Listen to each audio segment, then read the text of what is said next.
Political opposition in Russia is silenced in many ways, with a policeman's baton or at the point of an assassin's gun. You can criticize the politics of Mr. Putin, but you must not criticize the Putin like a person. A decision to uphold the ban on Yabloko, the only party which opposes the Kremlin's war in Ukraine, from contesting elections next month.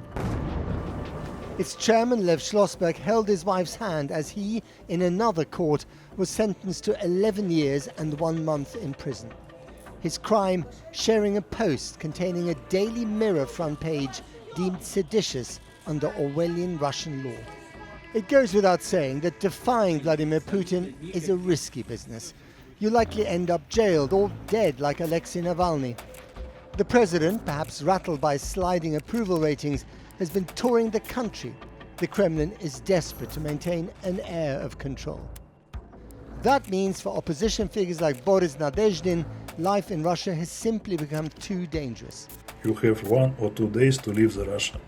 The man who once ran against Putin, advocating an end to the war and normal relations with the West, fled to Paris earlier this month. What hope now for those in Russia seeking to shake off the iron grip of Vladimir Vladimirovich? Boris Nadezhdin, thank you very much for doing this interview. I really appreciate it. Thank you. My first question is this. Lev Shlosberg of the Yabloko party was given an 11-year sentence. 11 years, really? Yes, 11 years. That could have been you. Lev Shlosberg is a friend of mine, and we are friends by family. I know his wife Жанна in Pskov. A lot of times we have a time together, and of course it's a very, very strong situation for me too, personally. And of course it's absolutely crazy decision of Russian court, absolutely crazy, because 11 years of prison because Lev said some words. He just said some words against the war.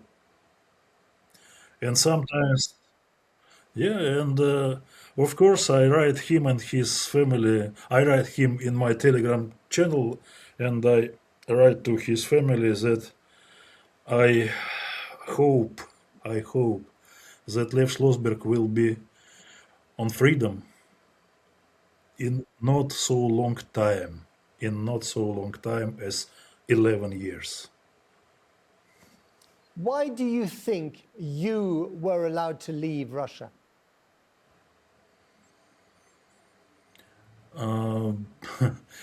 For 40 years, about 40 years, I was in Soviet and then in Russian politics. I started my political activity struggling against communists in Soviet Union. And all this time, it was quite possible for me to be in Russia. But now the situation has changed dramatically for everybody who is against the war, who is against the politics of Putin. And we see the situation with Lev Shlosberg. We see the situation with Yabloko party.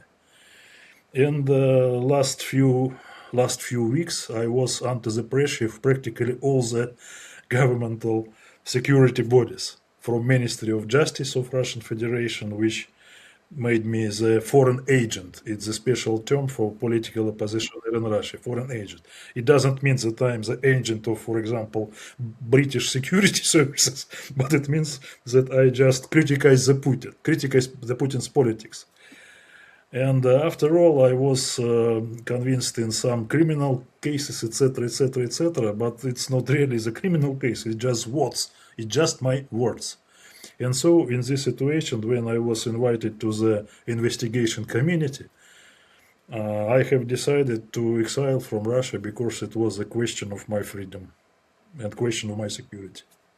If you had stayed in Russia, do you think that you would now be in jail for many years like your friend Lev Shlosberg? I don't know exactly, but normally if somebody is go to the investigative committee in Moscow, it's a federal body responsible for criminal investigations. the normal situation. You go to this investigative committee, then they take you to the court, and the court gives you several, maybe days, maybe months of prison, in jail, Lefortovo. Lefortovo is a special jail for people who is convicted in some political problems, etc. And it was absolutely real situation because I was in contact with my lawyers. I have very good lawyers, several lawyers in Moscow. The people, they have a very great experience dealing with political prisoners, dealing with foreign agents, etc. And they said me absolutely sure, Boris, you have 1 or 2 days. You have 1 or 2 days to leave the Russia. And so I have no choice. And how does it feel? I mean, other opposition figures like Boris Nemtsov, Alexei Navalny, they are dead. Many of your friends are in jail. What can you do from exile?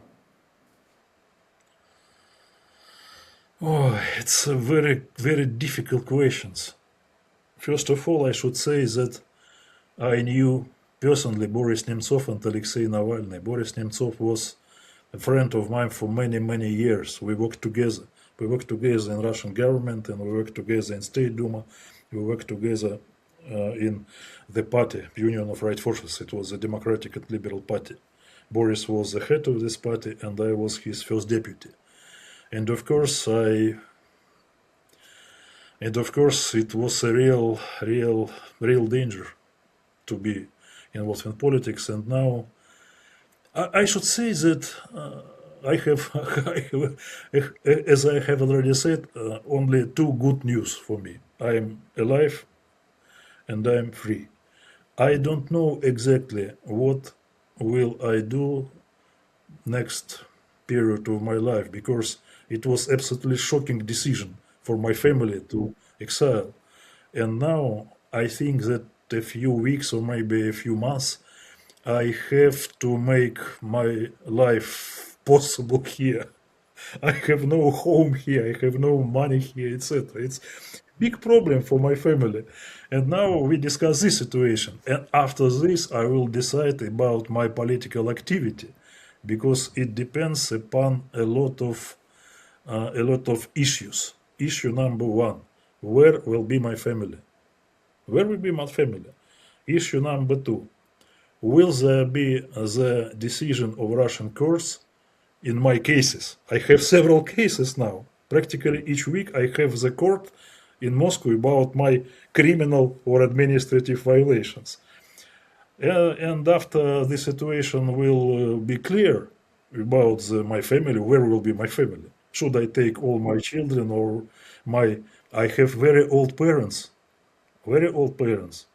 about 90 years. And so my possible activity here depends from the solving of these problems, family, criminal cases in Russia, and so on. Of course, after 40 years of political activity in Russia, I was in top position in Russian government, in administration of President Boris Yeltsin. Many years I was a deputy of Duma, etc., etc.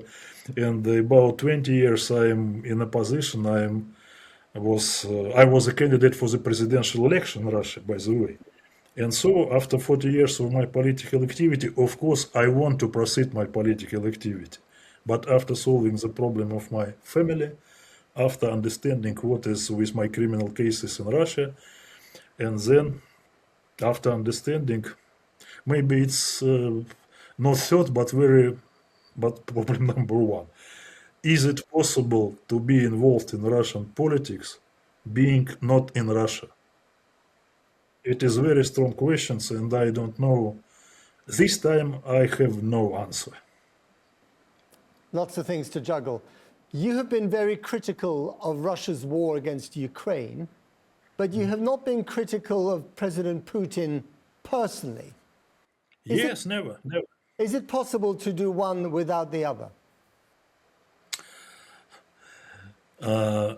As I have already said, for many, many decades, I was in opposition but I was in, how to say, the legal opposition in Russia. And I knew exactly from the time when I was in Kremlin administration. I was in Kremlin administration in the 90s.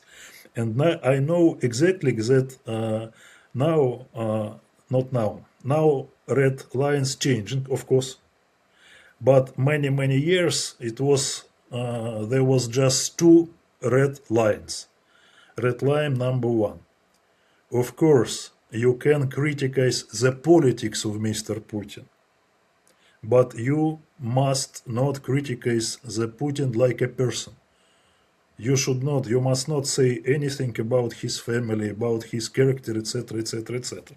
It was a red line number one, and you know, Alexei Navalny, or you know, Ilya Yashin, who criticized Putin like a person, saying a bad words about Putin, and you know what will happen then.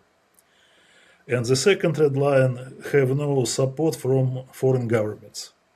And for many decades of my political career in Russia, I never criticized Putin like a person, and I never have any support from foreign money, foreign governments, etc., etc., etc. But now, of course, this red line has moved because I am now here. Because now red line is to criticize the Putin's politics. It's impossible now to be in Russian politics and stand against the war. Now it's impossible, we see. The fact, Boris, that the red lines have moved, Yeah. and the fact that, you know, the leaders of the Yabloko party have been sent to jail, the fact that you have been forced into exile, does that show you, Boris Nadezhdin, that Vladimir Putin is panicking?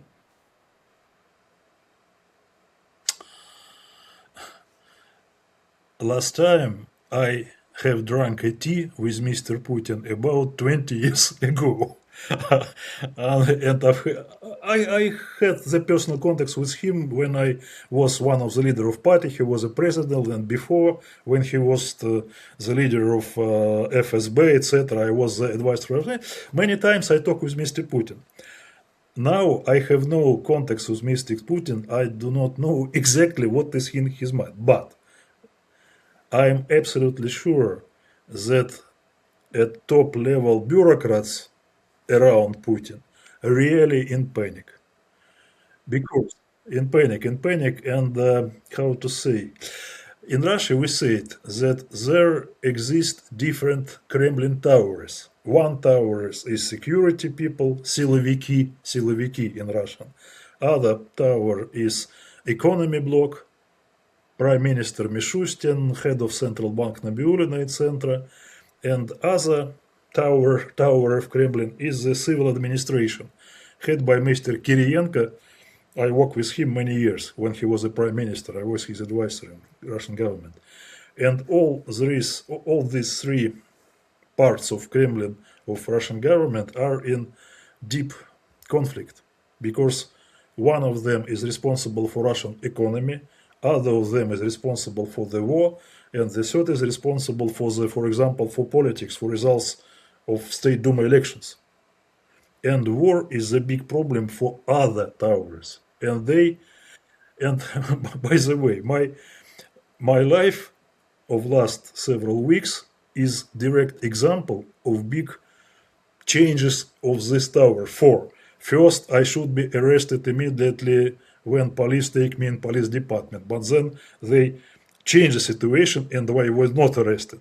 The court in Dolgoprudny, which should arrest me, give me only the fee.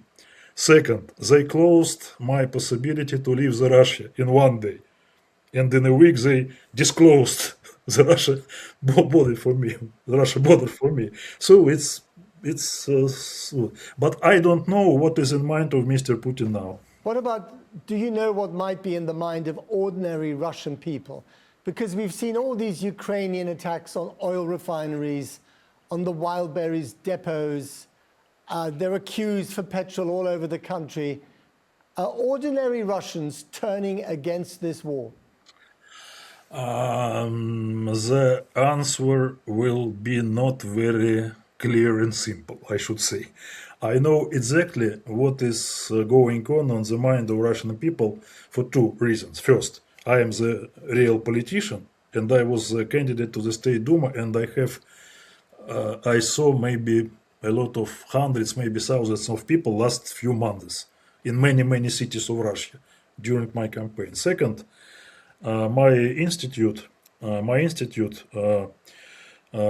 the sociology polls, focus groups and polls, etc., and I know the situation.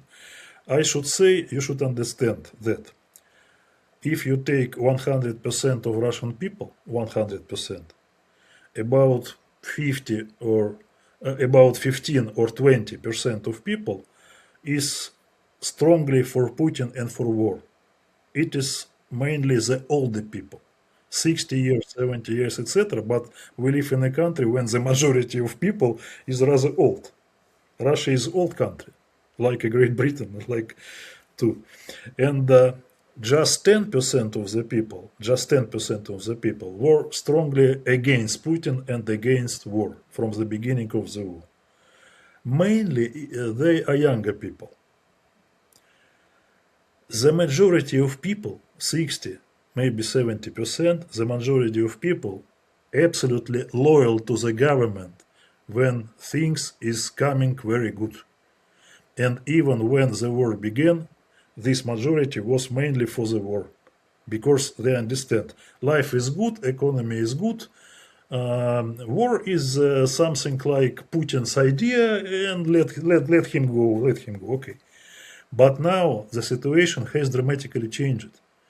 My institute saw it in the February of this year, and even official pollsters have noticed it from approximately April. The situation has dramatically changed because from this year Russian people has very big problem. Each day Ukrainian strikes our cities, each day. In my electoral district, it's the north of Moscow Oblast. It's big cities, about 1 million people to the north from Moscow. Practically each day we have people dying from strikes, we have problems with oil plants, etc. And the problem number one for everybody in Russia, except of war, except of strikes, is rise of prices. We have very big rise of prices, inflation, yes, inflation. So, and this majority of people moving out of support of Putin. Of course, now we have very high level of support of Putin. If we compare, for example, with support of Mr. Farage or Mr. Trump in the United States, it's about 60 or 70%. It's very great. But my question is this: do the increasing attacks from Ukraine make Russian people want to give up and have a peace, or does it make them want to fight harder against Ukraine? Exactly for peace, exactly, surely for peace. When I began my campaign for presidential 2 years before, the amount of people for war and against war were 50-50 approximately. Now we have two-thirds of people which want peace, of course, surely. Two-thirds of people. And this is, by the way, one of the reasons why the red lines moved. If President Putin calls for a general mobilization of many more soldiers to the front line, do you think the Russian people would accept that, or will they reject it? Of course, reject it. It is surely because the worst situation for rating of Putin in polls and for rating of United Russia, it's a governmental party. The worst situation for last many years was when Putin has declared the mobilization in October of 22.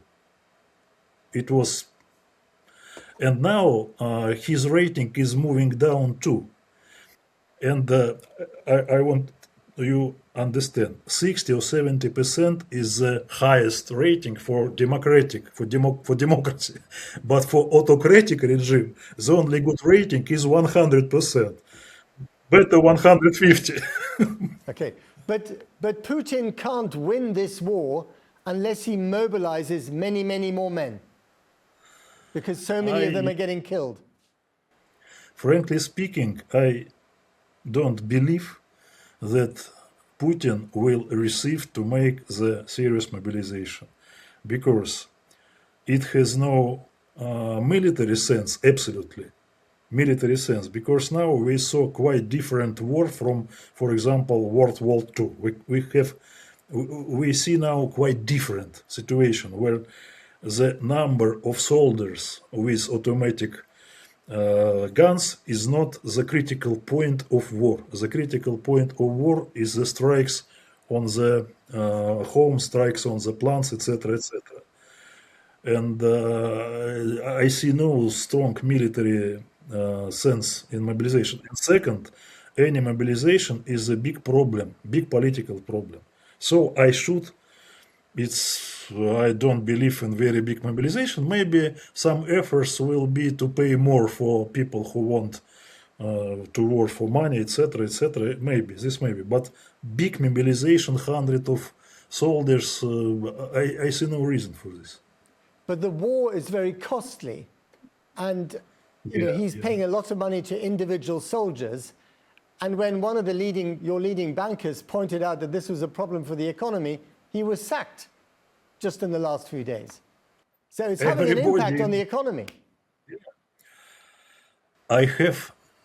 You can imagine how much I have friends and people who knows me in Russian business, in Russian. Everybody knows me, and I know practically everybody. Of course, sometimes the leaders of Russian, some plants, etc., come to me, and we talk about. And everybody understands that it is a big problem. It is big problem for economy. Of course, some plants is very good. It's plants working for military. But when you talk with people involved in business like trade, like banking, like insurance, etc., etc., they said about a lot of problems, because people has less and less money. The people in civic sectors of economy, the people has less and less opportunity to work not for military service. And it's a big problem, of course. And the rise of price, the inflation, is absolutely unavoidable in this situation. Absolutely. Because civic sector of economy, less. And we have less food, less drugs, less metals, etc., etc., etc. Why does President Putin, at this stage, not just say, "I've won the war is over, all the soldiers can go home. We create an armistice line in eastern Ukraine, and then we carry on"? I have wasted a lot of time and a lot of my nerves to say for the high-level Russian people. I said them, please, said Mr. Putin, that there are no more chances for him to rise his rating, rise that people believes in him, rise by the way of war. Many times, as minimum 3 times in Russian history of last decades, Putin has greatly raised his rating, beginning the Georgian in 08, then taking Crimea again Russia in 14, and even starting the special military operation. It's the official name of war in Russia. Each time his rating goes up. But now, I said them, say Mr. Putin, that now his rating is coming down. Because for these 5 years of war, Russian people understand the real price of these big victories. And now, see him, he has only one chance to make his rating against war. Stop the war, return the normal life for Russian people, stop the strikes, and Ukrainian will stop the strikes for Russian cities. Return the internet for people. We have a very big problem with internet. We have no mobile internet practically in a lot of Russian cities, etc., etc. So the Russian society surely, absolutely demands the returning to normal life. Returning to normal life, it is the main demand of ordinary people, of business, and even of Russian bureaucracy too. I know exactly.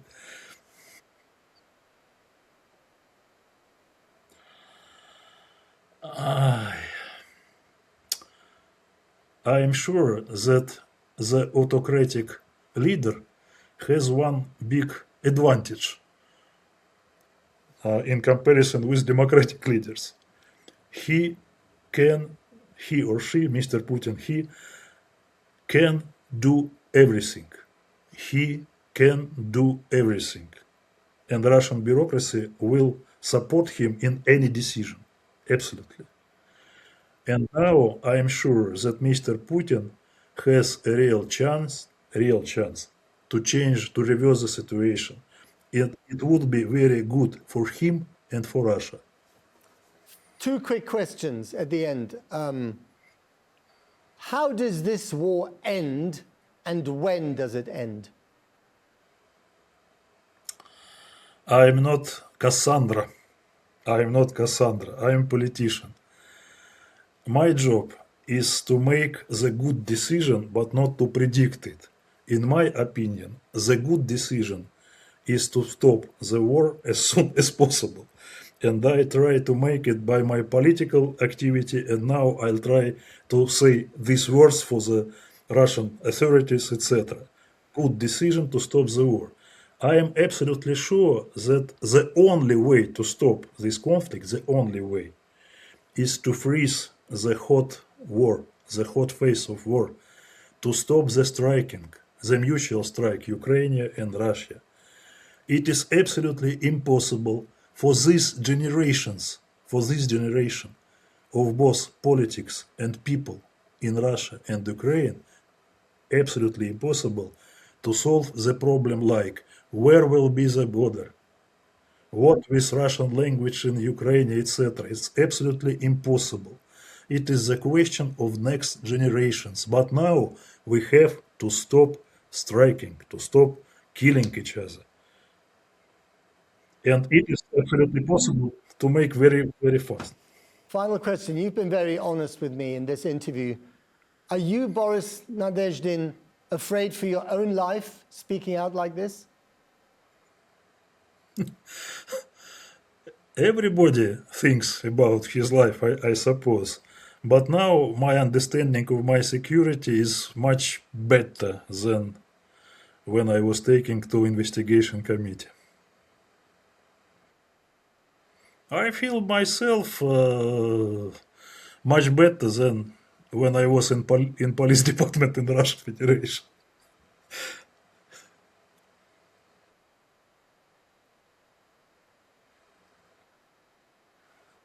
No, it's not my case. It's not my case because, as I have already said, I never criticized Mr. Putin like a person. I was never the I was never working for KGB or federal government, unlike Litvinenko, for example. And so how to say, I'm not the personal enemy. I am not a personal enemy of this system. I am just the uncomfortable politician this time. So I see, I see nobody wants to kill me. I hope, and I see no sense for them. And by the way, yeah, okay. And by the way, it's interesting thing. Everybody in Russian top-level government knows me personally for decades. I have drunk tea with Mr. Putin, Mr. Kiriyenko, Speaker Volodin, Speaker Matviyenko, and a lot of people. I suppose many years it was the guarantee for me, because of course it's much more difficult to take repression for the person who you know personally. It's a big difference. And sometimes drinking tea can be very deadly. I'm still alive. Okay, we leave it there. Boris Nadezhdin, thank you very much for your time. Okay, thank you.